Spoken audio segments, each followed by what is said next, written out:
How indifferent we've become. We've forgotten what it is to be astonished. Another new plane, one more, so what? But there is something unusual about it. It's long and has a sharp snout, and its head is lowered. There haven't been any like this before. And it has a delta wing folded back to the tail. The wing's leading edge is razor sharp. A powerful 4-engine unit is mounted below. And there's another singularity. It has no stabilizer.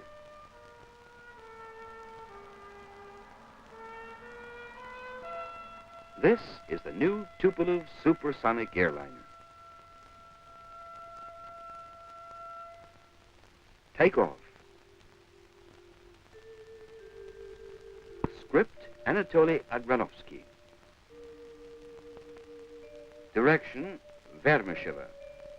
Director of Photography, Khavshin.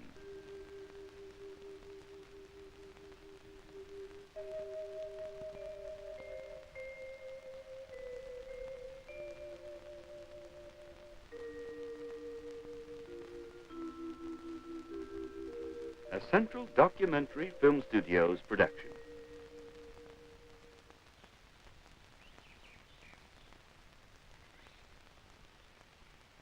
Andrei Tupolev, now in his 80s, possesses talent and insight to such a degree as to become a living legend.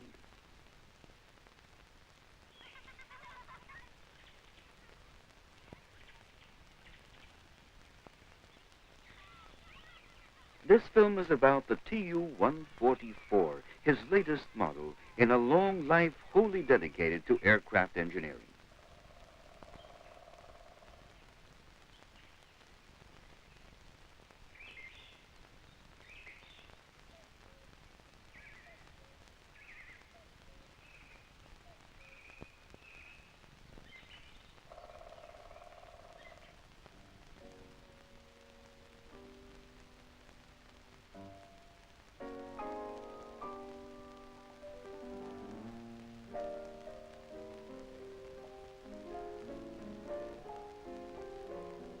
When it was conceived several years ago, there were few, even among the top rankers, who believed in its practical realization.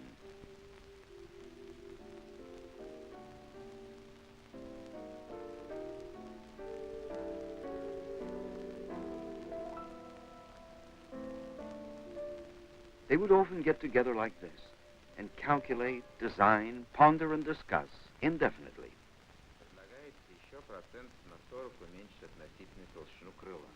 А что мы можем ждать от этого утончения по качеству самолета?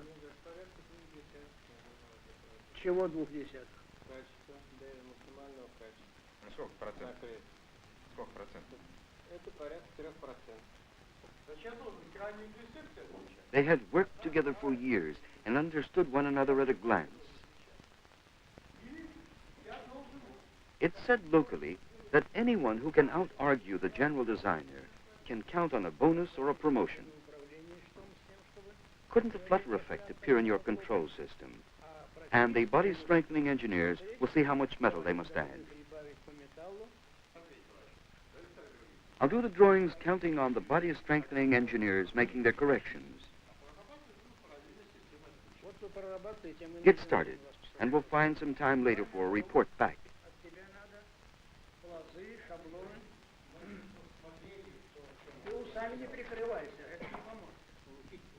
That will help us arrive at the overall final form. We discussed that question 2 days ago. It's clear now.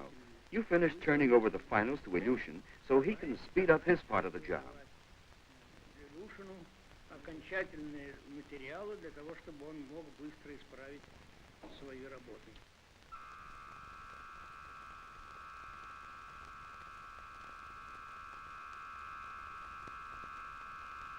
The model was tested at supersonic speed.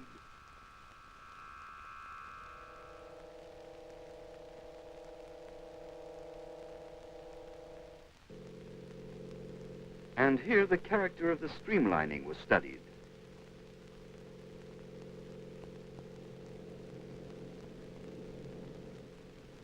TU-144 required 10 times more investigation in the Great Wind Tunnel than any previous aircraft.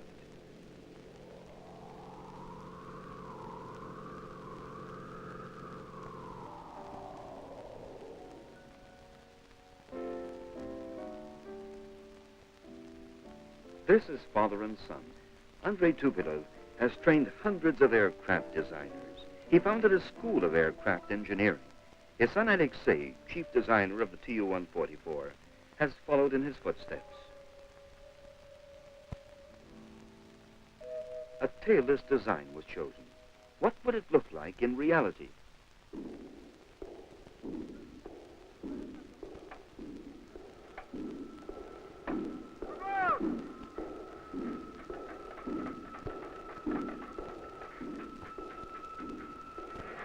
The TU-144 would have been inconceivable without metallurgists, chemists, instrument makers, and electronic experts taking an active part in its development. New alloys and new kinds of rolled metal were needed. The electronic equipment accounts for half the plane's cost. Some 10,000 parts are made of plastics. So the building of this plane was a common achievement of Soviet science and technology.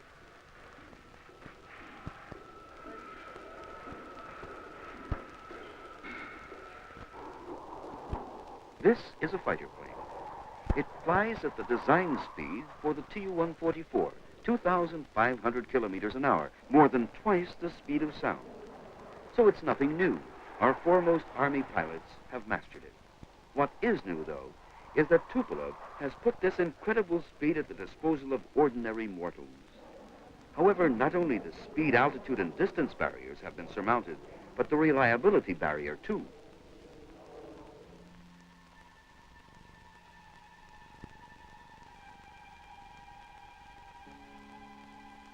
The landing gear was being tested. What was there about it that instilled confidence? Should the hydraulic system suddenly fail, another backup system would take over, and then, if necessary, a second backup system, and even a third. So one failure is nothing to worry about, and even two failures will not cause a crash. The crew had been pre-selected and had rehearsed the flight over and over again on the ground. Airborne, they wouldn't have the time to recall, waver, or grope. They'd have to make split-second decisions, and that meant they had to know the plane like themselves. Each of them had a college education and lengthy, thorough training for the maiden flight. Commander Yelyan, give us a readiness report, please. First, we'll make the landing gear retraction and release test.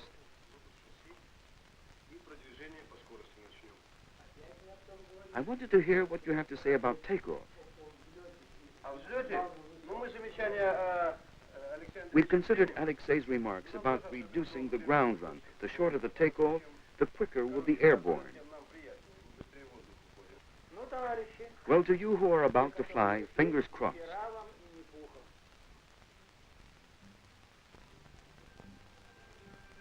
The maiden flight took place on December the 31st, 1968. Everything had long been in readiness. They'd been waiting for clear skies, but the weather continued foul, and nerves were wearing thin from the strain. Finally, however, the very last day of the year dawned clear. The mercury fell, and visibility rose.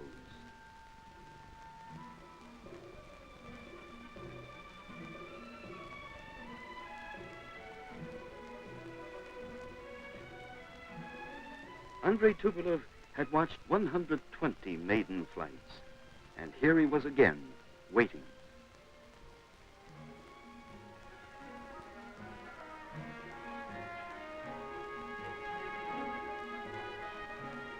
Meet Flight Commander Edward Yelyan, Engineer Yuri Zeliverstov, Leading Test Engineer Vladimir Benderov, and Second Pilot Mikhail Kozlov.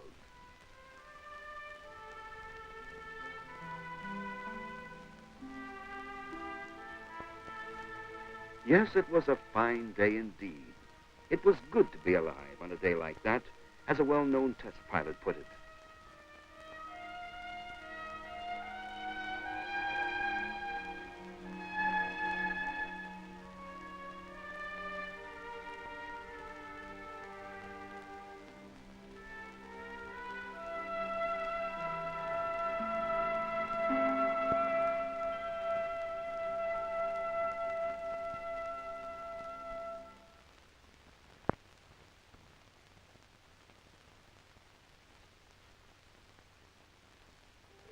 This is Dolphin 1 ready to take off. Permission granted. Got you.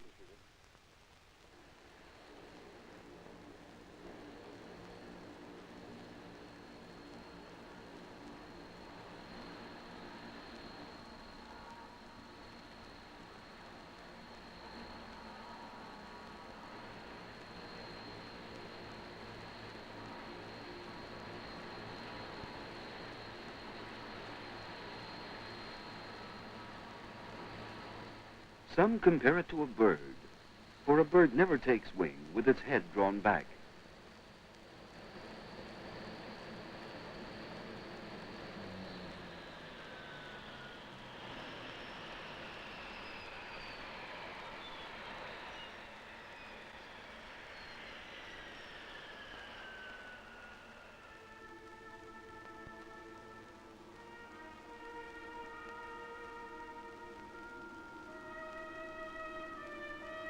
The plane took off and gained altitude. There was nothing left for us to do but watch and wait. Nothing depended any longer even upon the general designer.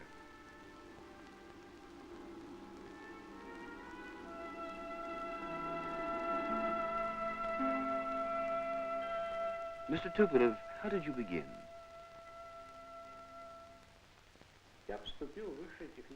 I matriculated at Moscow's higher technical school because I had a bent for engineering. Our lecturer on aviation was Nikolai Zhukovsky.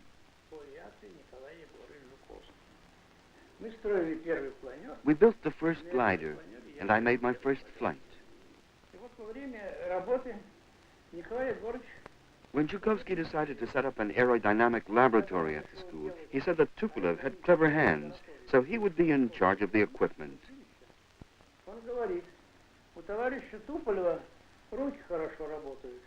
Вот мы только его и назначим заведующим оборудованием лаборатории по авиации. А нужно сказать, что никакого... Actually, there wasn't any laboratory at all, simply a big hall the school allotted us. And that's how it all began. Когда же пришла революция, то мы, около Николая Егоровича Жуковского, был уже тесный кружок людей, которые, приходя к нему... When Soviet power came, Nikolai Zhukovsky had gathered a close circle of people dedicated to aviation.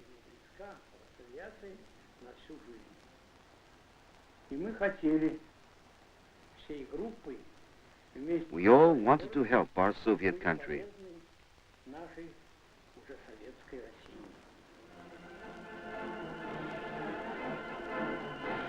Tupolev has advanced through nearly every stage of aviation.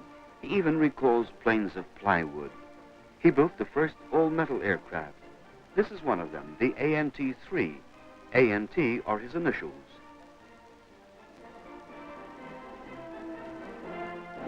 And another, the Maxim Gorky, at that time the world's biggest.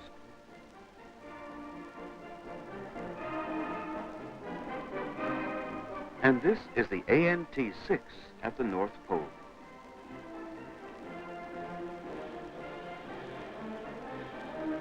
The famous ANT-25's non-stop flights won world acclaim. It took Chkalov 63 hours to fly non-stop from Moscow to the United States.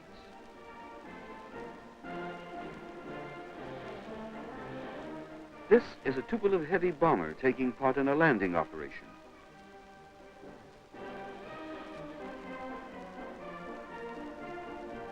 The war over, the Dean of Soviet aircraft designers again produced projects which could be classed among the boldest.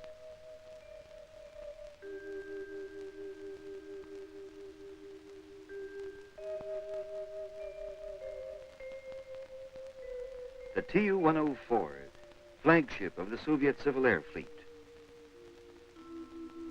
Tupolev ushered in the jet airliner era, and now he's hurtling us beyond the sound barrier.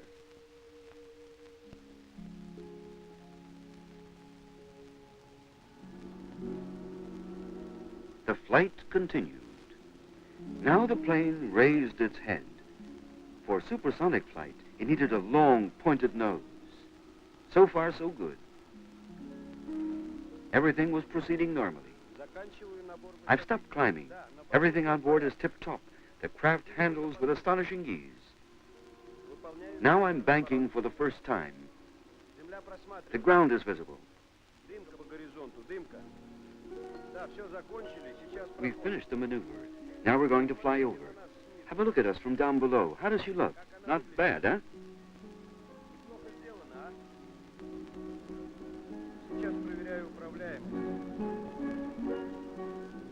Leo Tolstoy once wrote a story told to him by an aeronaut. The first minute I was terrified. My blood turned to ice. But then all of a sudden I felt such a joyous uplift that I forgot all about being afraid. And we'll forget to be afraid too. In 3 hours and 20 minutes, we'll fly from Moscow to Khabarovsk. In 2 hours, from Delhi to Moscow. Outstripping time will become habitual. We'll take off from Moscow at noon and land in Montreal at 9 in the morning of the same day.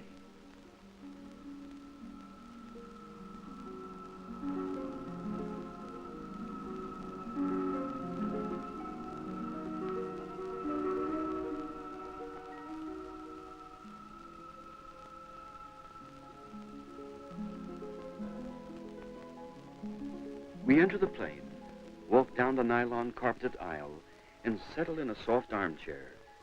Smiling air hostesses will come forward to greet us, and in all probability, no one will remember anything about those who built this airliner for us.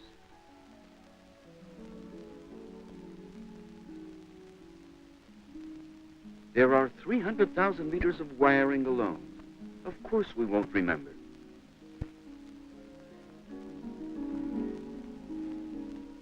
It's enough for us that there is no noise, no vibration, no pressure drops. That at a 20-kilometer altitude, there are no thunderstorms or clouds, and that fares remain the same. Meanwhile, the flight continued. The airliner embodies all that is best in world science today. There is a computer center on board. If the flyers overlook something, the clever machine will remind them. Besides a sign flashing on, they will hear a voice saying, switch over the radio beacon, or release the landing gear.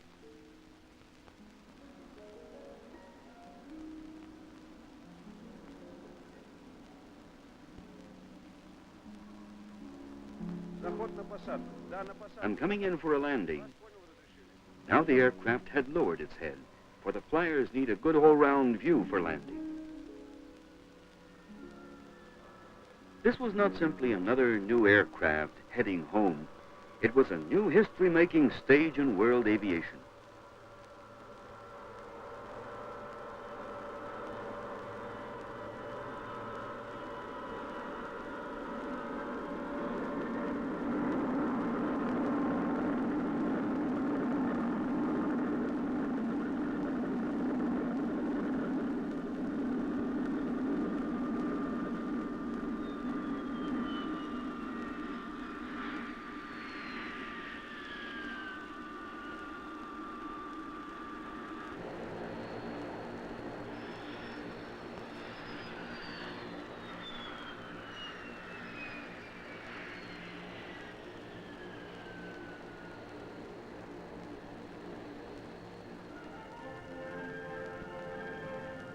It was over. The flight had taken 38 minutes. In that time, the plane could have flown from Moscow to Simferopol.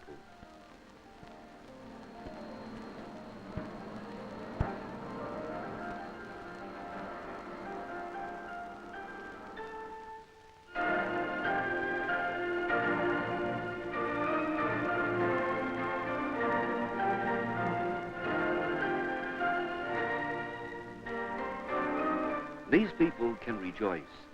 Our TU-144 was the world's first aircraft of its kind to take off.